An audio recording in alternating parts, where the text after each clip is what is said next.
নমস্কার, আমি ডক্টর অভিক ঘোষ। আজকে আমরা পাইলসের ব্যাপারে কথা বলবো। আবার একটি নতুন কেস আমরা পেয়েছি এবং তাকে সারিয়েও তুলেছি। উইদিন 2 মান্থসের মধ্যে আমরা সারিয়ে তুলেছি। তারপরেও আমরা সেটা ছেড়ে যাওয়ার পরে একটু কন্টিনিউশনের জন্য পেশেন্ট এসছেন এবং আগামী আরো 1-2 মাস আমরা মেডিসিন খাইয়ে জিনিসটাকে সমাপ্ত করব। পেশেন্ট কি ব্যাপারে ভুগছিলেন, কিভাবে কষ্ট পাচ্ছিলেন, অ্যানাসে কি সমস্যা হচ্ছিল একটুখানি শুনে নেওয়া যাক। এই পাইলসের সমস্যা পেশেন্টরা কিভাবে ভোগেন?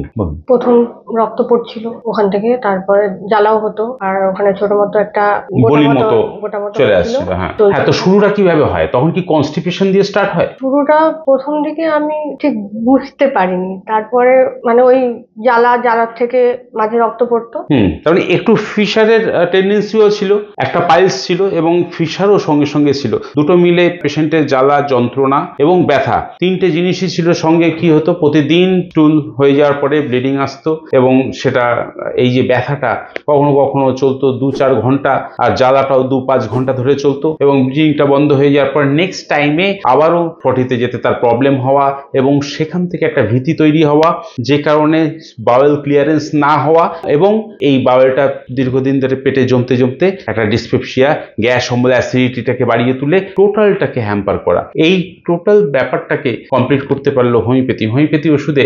আমরা এই বাওয়েল ক্লিয়ারেন্স করতে সাহায্য করার জন্য আমরা মেডিসিন ব্যবহার করেছি এবং সেই মেডিসিনই পাইলসের উপর কাজ করে, সেই মেডিসিনই ব্যথার উপর কাজ করে এবং জ্বালা এবং আলটিমেটলি ব্লিডিংটাকে সেই মেডিসিন বন্ধ করে। এইভাবে আমরা মেডিসিন দিয়ে জিনিসটাকে কন্ট্রোল করতে পেরেছি। আর এর সঙ্গে পেশেন্টকে আমরা দিয়েছিলাম ম্যানেজমেন্টটা পাইলসের ব্যাপারে সব থেকে বেশি জরুরি। ম্যানেজমেন্টের মধ্যে প্রথমে এনাকে যেটা দেওয়া হয়েছিল সেটা যে সকালবেলায় ওটস মিল খাওয়ার জন্য বলা হয়েছিল ব্রেকফাস্টের জন্য, দুপুরের দিকে ইসবগুলের ভুসি 2 চামচ এবং বিকেলের দিকে টিফিনটা খই দিয়ে যেন করা হয় তার জন্য ওনাকে বলা হয়েছিল। এবং সঙ্গে বলা হয়েছিল যে অ্যাটলিস্ট 4 লিটার জল, 4-4.5 লিটার জল যেন খাওয়া হয়। আর যেটা মেইন জিনিস, ডায়েটটা তো এটা হলো, তার সঙ্গে যেটা মেইন জিনিস সেটা হচ্ছে তেল বর্জিত খাবার খাওয়া খুবই জরুরি, সেদ্ধ জাতীয় খাবার খাওয়া খুবই জরুরি। সব থেকে প্রাইম, সব থেকে দামি সাজেশনটা হচ্ছে প্রতিদিন এক্সারসাইজ করা, প্রতিদিন ওয়াকে যাওয়া, যাতে বাওয়েল মুভমেন্ট হয়। এই বাওয়েল মুভমেন্ট বা আমাদের বডির যে মুভমেন্ট সেখান থেকে পেরিস্টালটিক মুভমেন্টকে বাড়িয়ে তোলে এবং সেখান থেকে বাওয়েল ক্লিয়ারেন্সের টেন্ডেন্সিটা বেড়ে যায়। তাহলে বাওয়েল ক্লিয়ারেন্স যত বাড়বে তত কি হবে, গ্যাস অম্বল অ্যাসিডিটি সবই কিন্তু কমতে থাকবে এবং এটা একটা এফেক্ট অ্যানাসের উপর পড়ে, যেখান থেকে পাইলস ডেভেলপ করে।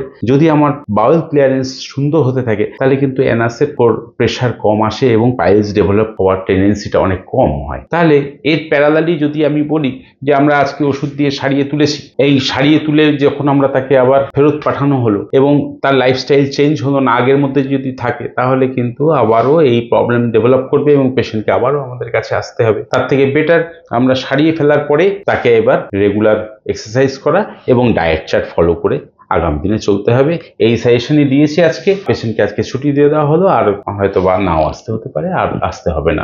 আপনার কেমন লাগছে? যে সমস্যাটা ছিল ভুগছিলাম আর কি, এবার বেশ ভালো লাগছে যে আর হবে না এই সিচুয়েশন। কিন্তু তার জন্য তো আপনাকে মানতে হবে। হ্যাঁ, এবার সেটা আমি ফলো করবো আর কি। হ্যাঁ, ম্যানেজমেন্ট মানতে হবে, আর ওষুধ দিয়ে আর কিছু করার দরকার নেই, শুধু ম্যানেজমেন্ট দিয়ে ঠিক করে রাখতে হবে। আমরা এখানে ওষুধ ব্যবহার করেছিলাম অ্যামন মিউর 1M। এই ওষুধটি কিন্তু পেশেন্টকে ভালো করে তুলেছে, কনস্টিপেশন ক্লিয়ার করেছে, জায়গাটাকে নরম করেছে। যে পাইলসটা ছিল সেইটা কিন্তু এই মুহূর্তে নেই। এই অ্যামন মিউর কিন্তু ওর ওপর কাজ করেছে, ব্লিডিং নেই, পেইন নেই, যে বার্নিং নেই, টোটালটা কমপ্লিট করেছে। Humour is the best medicine for heart. এই ছিল আমাদের একটা পাইলসের সুন্দর একটা কেস যেটা আমি দেখাতে পারলাম। নমস্কার, ভালো থাকবেন।